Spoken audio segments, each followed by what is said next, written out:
T, I remember when I found out I was adopted, and I told this story on numerous occasions. I remember something different. So I'm 7 years old. I end up going out with some friends across the street. My mom ain't never let me go out with nobody because I was her baby, you know, still her baby. She still give me $100 a day when I go to St. Louis. And I'm doing real good for myself, but my mama still feel like you ain't got no money in your pocket, here go a little money on you. And it's cool, I ain't got no problem with it. I spend that $100 too, because I don't really carry cash. But in any event, she let me go out with these people across the street. We're in this van, we're going out, going to a grocery store, doing something, going down in the city. Kids singing, I don't mess with adopted kids. I don't mess. And so I'm a kid. So at the end of the day, they singing. Hell, I'm singing too. I don't mess with adopted kids. And I just remember Lord Ann, she looked at me and said, Willie, you're adopted. And you who we singing about. And I was like, what? Now, the bigger issue for me is that I had never seen people adopted. I've only seen dogs adopted. So when I came in, I remember telling my mama, like, hey, the people across the street said I'm adopted. Long story short, mama went up there, probably cussed everybody out. I seen her hand going like this, curl moving. She had a curl back then. And many people have already heard the story, but it's a part that I really want to bring out. My mom and them told me, yes, you are adopted, but you are my supernatural child. You see them kids over there, and their parents probably were shocked when they got pregnant, and oh my God, we weren't shocked when we got you. We had saved our money, did what we had to do, and we chose you. So you're chosen. You a chosen kid. I'm like, I'm chosen. And so I took on that trajectory versus the other trajectory, but I remember praying at 7 years old. Because later on, my dad told me, we're older. Like my dad, 89 years old, I'm 90 years old, like this year.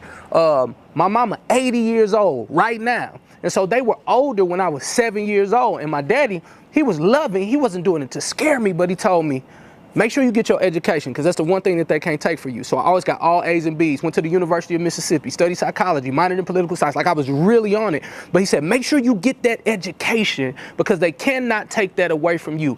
The reason being is because we don't know how long we're gonna be here. So I got a 6-year-old now. So I can't imagine telling my 6-year-old that your daddy could die. Like really just let that sit, like your 6-year-old. How's your daughter? 4. So just imagine about that age and you saying, I know daddy's here, but daddy could die. So make sure you get your education. Can you imagine the pace that little girl's gonna have to start working on, how fast she's gonna try to accelerate her life? I started moving at a very, very fast pace, but I remember saying a prayer. I said, God, keep my parents.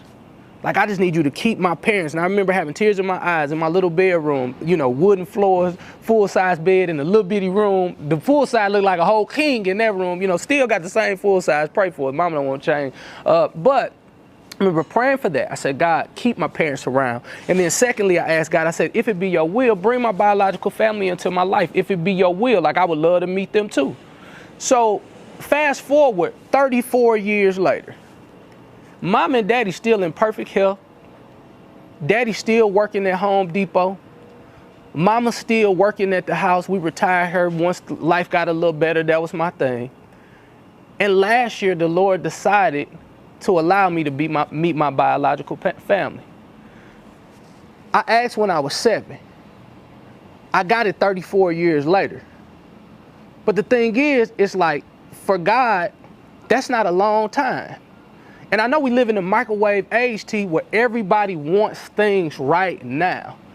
Like this is the trajectory I could have took. God, you forgot about me. You ain't never do what you were supposed to do. And I asked you when I was 7. Like, I know people who are so pissed off at God because they asked for something, because they got this Western civilization mentality that he's a genie, that if I rub him 3 times, then boom, it's just gonna come. But sometimes you gotta realize that God is maturing you enough so you can be the person that you need to be for the situation. You're just thinking about you. Since I've been back with my biological family, do you know how much value I've been able to bring to them? And I'm not talking financial value. Nobody's asked me for anything, but I'm talking about value and trajectory, mindset, blood of my blood, flesh of my flesh, bone of my bone. They now see somebody who has done things that they would like to do. And I'm not just talking about success, to love better, to be more encouraging, to answer your phone, to learn how to forgive. I now am the person who can come in and add something. I'm not just taking something away. And so what I want people to do is I want you to leave in this particular message, T,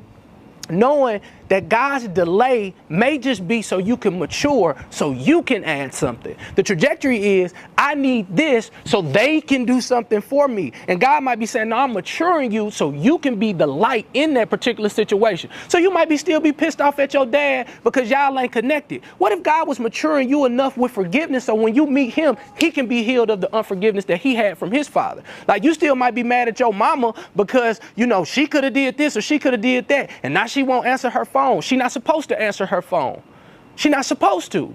You got to get healed so you can be mature enough so when you get on the phone with your mama, you can do what the Bible says do. Honor thy mother and thy father. And as she sees that honor, she can honor her mother. And I thank God for the 34 years that it took for me to reconnect with my family, because now I have something to add.